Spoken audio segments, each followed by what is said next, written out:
বিন্দা বাড়ির ক্ষতি করার জন্য বাড়ির ভিতরে ঢুকে পড়লে বুঝতে পেরে যায় রাঙা। রাঙার কাছে খবর আসে। রাঙা বিন্দাকে উচিত শিক্ষা দিয়ে সভ্যকে বুঝিয়ে দিয়ে বাড়ি থেকে বের করে দেয়। হ্যাঁ বন্ধুরা, এমনটাই দেখা যাবে।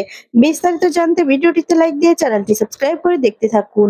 গল্পের শুরুতে দেখা যাবে যেখানে চাকরির জন্য গিয়েছে রাঙাকে সেখানে পৌঁছে দেয়, রাঙাকে সেখানে নিয়ে যায়। আর তখন রাঙাকে ঘুরে ঘুরে সবটাই দেখাতে থাকে। তারপর দেখা যাবে বলতে থাকে আজ থেকে এখানেই থাকবি। আর তখন রাঙার সাথে দুজন গল্প করতে থাকে আর খুব খুশি হয়ে যায় রাঙা। আর তারপর রাঙা একলবাবুর কথাগুলোই ভাবতে থাকে। আর সেই মেয়েরা বলছে তোরও তো মনে সুখ নেই রে, আমি তো শুনেছি। তোকে তো টিভিতেও দেখিয়েছে। আর তুই তুই তো তোর স্বামীর বাড়িতে গিয়েছিলি, সেখানেও শান্তি নেই, সেখানেও তোকে বিশ্বাস করেনি তোর স্বামী। আর সেখান থেকে তুই ফিরে এসেছিস। আর তখন রাঙা এই কথা শুনে মনটা খারাপ হয়ে যায়। আর বলতে থাকে যে এখানে যারাই আসে না কেন সবারই কিছু না কিছু দুঃখ আছে।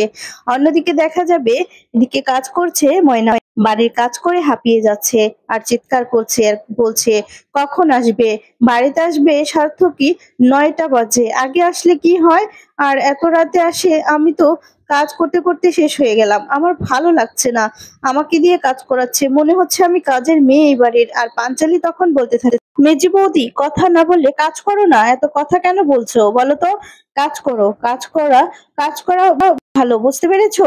আর তখন বলতে থাকে আমি কি এবারে কাজের মেয়ে, তোমরা একটা কাজের মেয়ে রেখে দাও না, আমি তো কাজ করতে পারছি না, দেখছোই তো আমার খুব কষ্ট হচ্ছে। আর তখন বলছে আরে বাবা, কাজের মেয়ে পেলে তো কাজের মেয়ে রাখবো, দেখছোই তো সবাই তো খুঁজছে, অঙ্কুরও তো খুঁজছে, খুঁজে তো পাচ্ছে না, পেলে তো রাখবে, তুমি একটা খুঁজে নাও না। এদিকে তখন দেখা যায় পিসিমণি আর একলবাবুর বাবা মা সবাই চলে আসে। আর তখন দেখা যাবে ওরা এই সমস্ত দেখে হাঁ করে তাকিয়ে থাকে। আর এদিকে তখন পিসিমণি বলছে আমার তো কিছু টাকা জমানো আছে আর গহনাও আছে, সেগুলো নয় বিয়ের সময় কাজে লাগাবে, আমি আনতে পাঠাবো। আর তখন বলছে আচ্ছা তুই এই কথা কেন বলছিস, আমি কি বলেছি যে তোর টাকার প্রয়োজন? আমি তোর মেয়ে মানেই তো আমার মেয়ে, তাই না, আমার ভাগ্নি তো, আমি তার জন্য যথেষ্ট টাকা রেখেছি, যা যা লাগবে সমস্তটাই রেখেছি, তোকে তা নিয়ে ভাবতে হবে না। প্রমিতা বলে হ্যাঁ, তোমার মেয়ে কি আমাদের মেয়ে নয়, ও তো এই বাড়িরই মেয়ে, তাই তুমি আরেকবার যদি এই কথা বলছো না তাহলে দেখবে। আর তখন বলে সত্যি বৌদি, তোমার মতো বৌদি হয় না, সবার ঘরে ঘরে যেন তোমার মতো বৌদি হয়। আর তখন প্রমিতা বলছে হ্যাঁ, তোমার মতো তো ননদ হয় না, তোমার মতো ননদ লাখে একজন। বলছে হয়েছে হয়েছে, এবার আসো না, তোমরা খাবে তো, আসো টেবিলে এবার বসো। আর তখন সবাইকে বসিয়ে দেয়। এরপর দেখা যায় সবাইকে খাবার দিয়ে দেয়। আর তখন মেজো বৌদিকে বলছে মেজো বৌদি, দাঁড়িয়ে আছো কেন, খাবারগুলো সবাইকে বেড়ে দাও না। আর তখনই সেখানে আক্কু চলে আসে। আক্কু এসে তখন ইশারা দিয়ে পাঞ্চালীকে ডাকতে থাকে। পাঞ্চালী হঠাৎ করে তাকিয়ে দেখতে পায় যে একলবাবু সেখানে দাঁড়িয়ে আছে আর ইশারা দিচ্ছে, কিন্তু পাঞ্চালী বুঝতে পারছে না। আর তখন ইশারা দিয়ে ফোনের কথা বলে দেয়, যেন ফোনটা নিয়ে যায় একলবাবুর রুমে। আর তখন বুঝতে পারে যে হয়তো বা রাঙাকে ফোন করার কথাই বলছে। আর তখন বলছে আচ্ছা ঠিক আছে আমি আসছি। আর প্রমিতাও তখন দেখতে পায়, প্রমিতাও বুঝতে পারে, প্রমিতাকেও ইশারা দিয়ে বুঝিয়ে দিয়ে উপরে চলে যায় একলবাবু।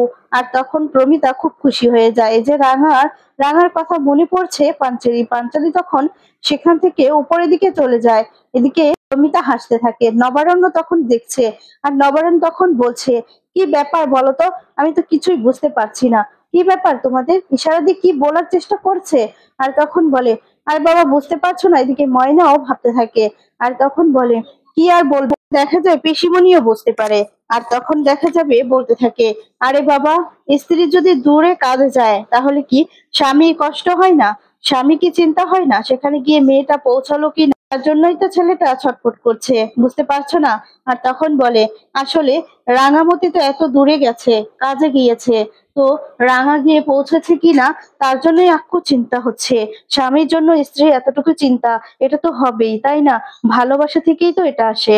আর তখন বলে আমি বুকে পাথর চেপে রেখেছি, আমার কি কষ্ট হচ্ছে না মেয়েটার জন্য, আমারও তো কষ্ট হচ্ছে, কিন্তু কি করব বলো, কষ্ট চাপা রেখেই আমি চুপ করে আছি, আমার খুব মনে পড়ছে মেয়েটা ঠিক মতো সেখানে গিয়ে পৌঁছালো কিনা, তাও একবার ফোন করে, মেয়েটা এতটাই অভিমান করেছে যে আমাকে গিয়ে একবার ফোন করেও জানালো না, আর তখন এদিকে ময়না মনে মনে খেপতে থাকে, রাগ করতে থাকে।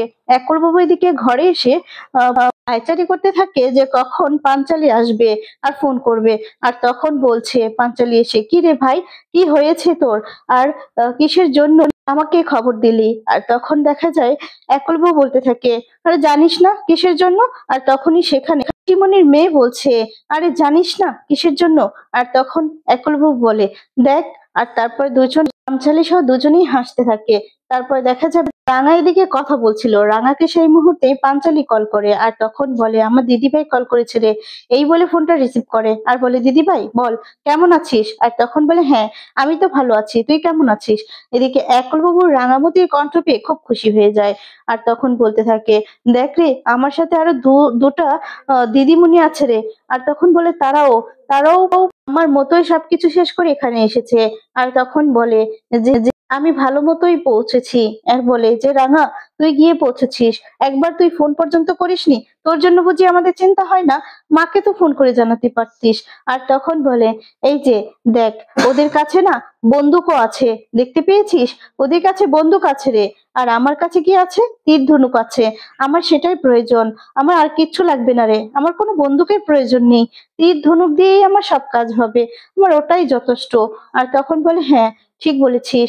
এই বলে মোবাইলের মধ্যে তীর ধনুক দেখাতে থাকে। আর তখন বলতে থাকে যে, রাঙা তুই কেন কেন ফোন করিস না? বল, তুই তো মাকে ফোন করে জানাতে পারিস, আমার ভাইটাকে কেন কষ্ট দিচ্ছিস? এদিকে দেখা যায় একলবাবু দাঁড়িয়ে দাঁড়িয়ে সব কথা শুনতে থাকে আর বলতে থাকে যে, হ্যাঁ মা কেমন আছে রে? এরপর বলে যে, মা কি ভালো থাকতে পারে? মার কেমন থাকবে? প্রতিনিয়ত চোখের জল ফেলাচ্ছে তোর জন্য, চোখের জল পড়ছে। এবার তুই ফোন পর্যন্ত করিস না, কেন এত কষ্ট দিচ্ছিস বল?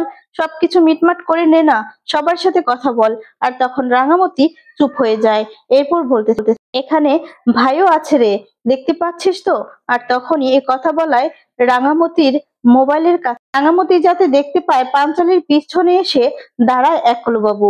আর তখন দেখা যাবে যে পাঞ্চালি বলতে থাকে, মা ছাড়াও যে আরেকজন তোর জন্য কষ্ট পাচ্ছে, চিন্তা করছে, তুই কি তার কথা একবারও ভাবিস না? আর তখন রাঙামতি দেখতে পায় একলবাবু পিছনে দাঁড়িয়ে আছে, তাকে দেখে লজ্জা পেতে থাকে। আর তখন একটু অভিমানও হয়। অভিমানে তখন দেখা যাবে এদিকে একলবাবু তো খুব খুশি হয়, খুশি হয়ে হাই বলে ওঠে রাঙাকে। কিন্তু রাঙা কোনো কথাই বলে না, কোনো কথাই সাড়া দেয় না। আর তখন পাঞ্চালি কি বলতে থাকে, দিদি ভাই। আর তখন পাঞ্চালি বলে, আমার ভাইয়ের সাথে কথা বল না, সবকিছু মিটিয়ে নে। আর বলে, দিদি ভাই আমার না কাজ আছে, এখানে এখানে না জল উঠাতে যেতে হবে রে, তাই আমি এখন ফোনটা রাখছি, পরে তার সাথে কথা বলবো। এই বলে ফোনটা রেখে দেয়। একলবাবু তখন খুব কষ্ট পায়। আর তখন পাঞ্চালি একলবাবুর মুখের দিকে তাকিয়ে বুঝতে পারে যে একলবাবুর খুব কষ্ট হচ্ছে রাঙার জন্য। আর তখন একলবাবু বলছে, জানি রাঙামতির অভিমান হয়েছে, কিন্তু দিদিভাই একদিন দেখবি রাঙামতি পারবে, রাঙামতি সফল হয়েই বাড়িতে ফিরে আসবে। আর রাঙামতিকে আমি ফিরিয়ে আনবো। যেদিন অদিতির বিয়ে হবে, অদিতির যেদিন বিয়ে হবে সেই দিন আরেক মণ্ডপে আমারও বিয়ে হবে। আমি রাঙামতিকে আবার বিয়ে করব। আমি যে রাঙামতিকে ভালোবাসি তার প্রমাণ করে দিব। রাঙামতির সাথে আমার আবার বিয়ে হবে। তুই দেখিস, আমি দেখব ভালোবাসার টানে রাঙামতি না এসে কি করে পারে। আর তখন এদিকে পাঞ্চালি বলে, তাই যেন হয়। আর তখন পাঞ্চালি সেখান থেকে চলে যায়। তারপর দেখা যায় রাঙামতির কথাই ভাবতে থাকে দাঁড়িয়ে একলবাবু। আর এদিকে দেখা যায় শ্যাম। শ্যাম তখন একজনের সাথে কথা বলতে থাকে। সেই মুহূর্তে সেখানে বিন্দা ছদ্মবেশে চলে আসে। আর তখন শ্যাম ফোনটা রেখেই দেখতে পায় যে একজন মহিলা দাঁড়িয়ে আছে।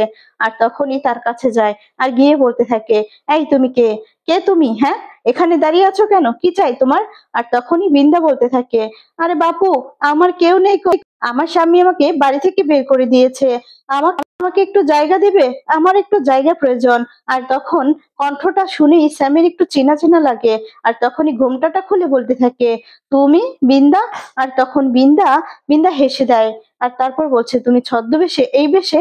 এরপর বলে, হ্যাঁ আমি এই বেশে, এই বেশেই তো আমি শেষ করব বসু বসু পরিবারকে। বসু, এই বিন্দা বসু কিছুতেই তার জায়গাটা ছাড়বে না, ওই পরিবারকে কিছুতেই ছাড়বে না, ওই পরিবারকে শেষ না করে কিছুতেই ছাড়বে না। ওরা কি ভেবেছে?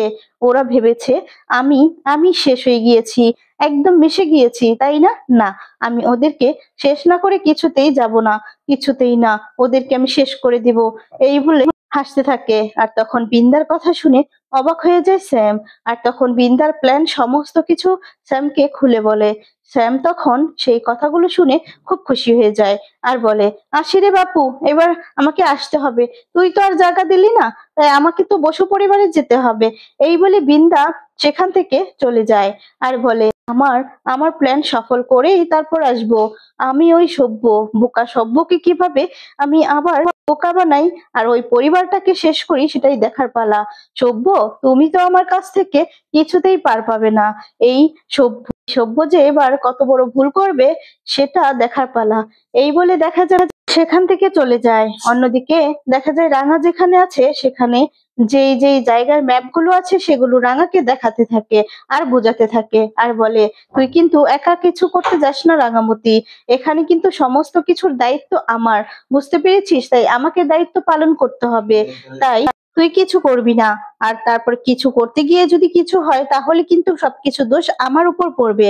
তাই বলছি, তুই কোনো কিছুই করবি না, বুঝতে পেরেছিস? এই এরিয়ার দায়িত্ব কিন্তু আমার। আর তখন রাঙামতি সবটা শুনতে থাকে চুপ করে। তারপর দেখা যায় এরপর রাঙাকে সমস্ত রকমের সবকিছু বুঝিয়ে দেয় কি কি করতে হবে। অন্যদিকে কেউ কেউ রান্না করছে, কেউ কেউ অন্য কাজ করছে। আর তখন রাঙামতি সবকিছুই দেখতে থাকে। আর তখন রাঙামতির দিকে তাকিয়ে আরেকজন হাসতে থাকে। অন্যদিকে দেখা যায় বিন্দা বিন্দা একলবাবুদের বাড়ির কাছে এসে বসে থাকে। আর যেই মুহূর্তে দেখতে পায় যে সভ্য যাচ্ছে সেখান থেকে, সেখানে তখন দেখা যায় বিন্দা কান্না শুরু করে দেয় আর কাঁদতে থাকে। তখন সভ্য দেখতে পায়, দেখতে পেয়ে তখন বিন্দার কাছে যায় আর গিয়ে তখন বলতে থাকে, এই মেয়ে, তুমি এখানে কাঁদছো কেন, কি হয়েছে? আর তখন বলছে, আমার স্বামী আমাকে বাড়ি থেকে বের করে দিয়েছে, আমার কোথাও যাওয়ার জায়গা নেই। এরপর বলছে যে, তুমি আমাদের বাড়ির পাশে এসে কান্না করছো কেন? আর বলে, আমার একটা আশ্রয় প্রয়োজন। তখন বলছে, তুমি একটা কাজ করো, তুমি তোমার বাপের বাড়িতে চলে যাও। আর তখন বলে, সেখানেও আমাকে জায়গা দিবে না, সেখানেও আমার জায়গা হবে না। এরপর বলে যে, তুমি কেঁদো না, আমি দেখছি বাড়ির ভিতরে গিয়ে কি করা যায়। আর ওইটা দেখছো, সেটাই হচ্ছে আমাদের বাড়ি, বুঝতে পেরেছো? সেখানে আমি ভিতরে যাই, গিয়ে দেখি যে কিছু ব্যবস্থা হয় কিনা, তোমাকে ভিতরে নেওয়া যায় কিনা। তখন বলে, আচ্ছা ঠিক আছে। এরপর বিন্দা খুশি হয়ে যায়। বিন্দা তখন মনে মনে বলছে, কত বড় ভুল করতে যাচ্ছ সভ্য, তুমি নিজেও জানো না। তুমি এবার অনেক বড় ভুল করতে যাচ্ছ। তুমি তুমি তোমার নিজেরই অনেক বড় একটা ক্ষতি করতে যাচ্ছ, তুমি নিজেই জানো না। আর তখন এই বলে খুব খুশি হয়ে যায়। অন্যদিকে দেখা যায় বিমতিকে সমস্ত কিছু বুঝিয়ে দেয় আর বলে, তুমি কিন্তু কিছুই করবে না। এখানের কোনো ক্ষতি হলে বা কারো কোনো ক্ষতি হলে কিন্তু সবকিছু আমার উপর আসবে, আমাকেই দোষারোপ করবে। তখন রাঙামতি বলে, না রে, আমি কেন কিছু করব, তোরা তো আছিস, তোদের কাছ থেকে আমি জেনে নিব তোরা কোথায় থেকে এসেছিস, কি কি কে কি করিস, সবকিছু জেনে নেব। আর তোদের ব্যাকগ্রাউন্ডটাও আমি জেনে নেব। আর তুই কিছু না করলে, না বললে কিছুই করব না, কারণ তুই তো সবকিছু করছিস, আমি কেন করব? আর বলে, তুই না থাকলে তো এই সমস্ত হতো না। এরপর সেই মেয়েটি রাঙার কথা শুনে খুব খুশি হয়ে যায়, রাঙার দিকে তাকিয়ে থাকে। আর তখন আরেকজন বলতে থাকে যে, হ্যাঁ হ্যাঁ, এবার নাও, তোমরা সবাই খেয়ে নাও। এরপর তো সকালে এমনও হতে পারে যে আমাদেরকে আবার দৌড়ঝাঁপটা করতে হতে পারে। তখন রাঙা বলে, ঠিক আছে, আমরা সবাই একসাথেই করব, যা হওয়ার আমাদের সবার একসাথে কিছু হবো। আর তোর অর্ডার ছাড়া আমি কিছুই করব না। তখন সেই মেয়েটি খুব খুশি হয়ে যায়, রাঙার দিকে তাকিয়ে থাকে। তো বন্ধুরা, আজকের ভিডিওটি তোমাদের কেমন লেগেছে কমেন্টস করে জানিয়ে দাও। ধন্যবাদ।